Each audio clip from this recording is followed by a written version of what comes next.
కూటమి ప్రభుత్వం 100 రోజుల పరిపాలన, అదేవిధంగా వైసీపీ పార్టీ 100 రోజుల పరిపాలనే ఒక్కసారి ఎలా ఉందో చూద్దాం.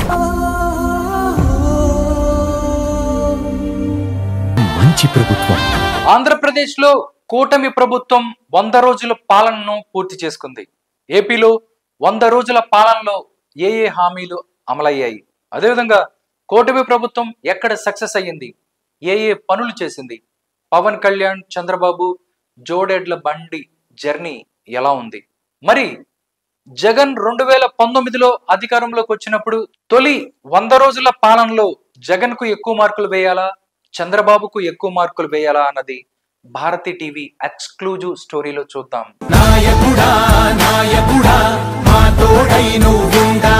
ఆంధ్రప్రదేశ్ లో 2019 ఎన్నికల్లో వైసీపీ అధికారంలోకి రాగా ఆ సమయంలో 100 రోజుల పాలనలో జగన్ నవరత్నాలకు పెద్దపీట వేశారు. 5 డిప్యూటీ సీఎంలను నియమించడంతో పాటు అధికారంలోకి వచ్చిన వెంటనే సచివాలయం, వాలంటీర్ల వ్యవస్థ దిశగా అడుగులు వేశారు.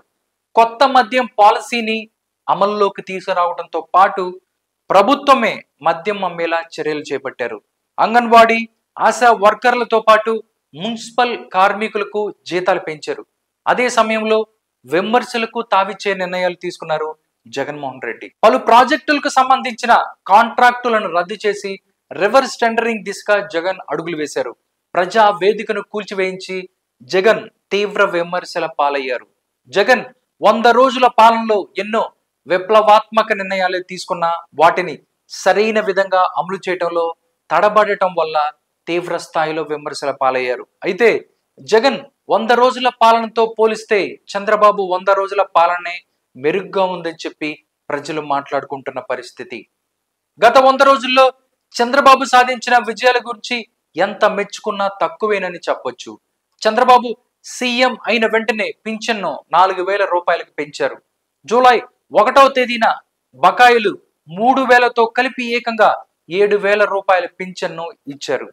విజయవాడ హెల్త్ యూనివర్సిటీ పేరు మార్పుతో పాటు ప్రభుత్వ పథకాలకు స్ఫూర్తి ప్రదాతల పేర్లు పెట్టారు ముఖ్యమంత్రి నారా చంద్రబాబు నాయుడు. రాష్ట్రంలో వందల సంఖ్యలో అన్న క్యాంటీన్లను ఏర్పాటు చేయడం ద్వారా చంద్రబాబు పేదల ఆకలి తీరుస్తున్నారు. దీపావళి పండుగ నుంచి ఫ్రీ గ్యాస్ సిలిండర్ల స్కీమ్ అమలు చేస్తామని చెప్పి కూటమి సర్కార్ హామీ ఇచ్చింది. ప్రభుత్వ ఉద్యోగులకు 1వ తేదీనే జీతాలు జమవుతుండగా విద్యుత్ కోతలు లేకుండా కూటమి సర్కార్ చర్యలు చేపట్టింది. నిరుద్యోగ యువతకు మేలు చేసేలా కూటమి మెగా డిఎస్సి దిశగా అడుగులు వేస్తోంది. విజయవాడ వరద బాధితులకు చంద్రబాబు నిత్యావసర వస్తువులతో పాటు ప్రభుత్వం తరపున సహాయం ప్రకటించారు. ల్యాండ్ టైటిలింగ్ యాక్ట్ రద్దుతో పాటు రాజధాని అమరావతి 15,000 కోట్ల రూపాయలు ఈ యొక్క రాజధాని నిర్మాణం కోసం తీసుకొచ్చారు. పోలవరం నిర్మాణానికి కేంద్రం నుంచి ఏకంగా 12,500 కోట్ల రూపాయలు అనుమతి పొంది చంద్రబాబు ఏపీ అభివృద్ధి దిశగా అడుగులు వేస్తున్నారు. మద్యం ధరలు తగ్గుదలకు కృషి చేయడంతో పాటు త్వరలో కొత్త మద్యం పాలసీ అమలయ్యేలా చర్యలు తీసుకుంటున్నారు ముఖ్యమంత్రి నారా చంద్రబాబు నాయుడు. నాయి బ్రాహ్మణుల వేతనాలను 25,000కు పెంచారు చంద్రబాబు. రాష్ట్రంలో బీపీసీఎల్ కంపెనీ భారీగా పెట్టుబడులు పెట్టేలా చేయటం ద్వారా నిరుద్యోగులకు మేలు చేస్తున్నారు. గత ప్రభుత్వం పెట్టిన బకాయిలను చెల్లిస్తూ కూటమి సర్కార్ అన్ని వర్గాల మెప్పు పొందుతుంది. చంద్రబాబు పాలనలో బేష్ అనిపిస్తూ ఇతర రాష్ట్రాల సీఎంలకు సైతం ఆదర్శంగా నిలుస్తున్నారు నారా చంద్రబాబు నాయుడు. ఇలాంటి సీఎం ఉండటం ఏపీ ప్రజల అదృష్టం అనే కామెంట్లు వ్యక్తమవుతున్నాయి.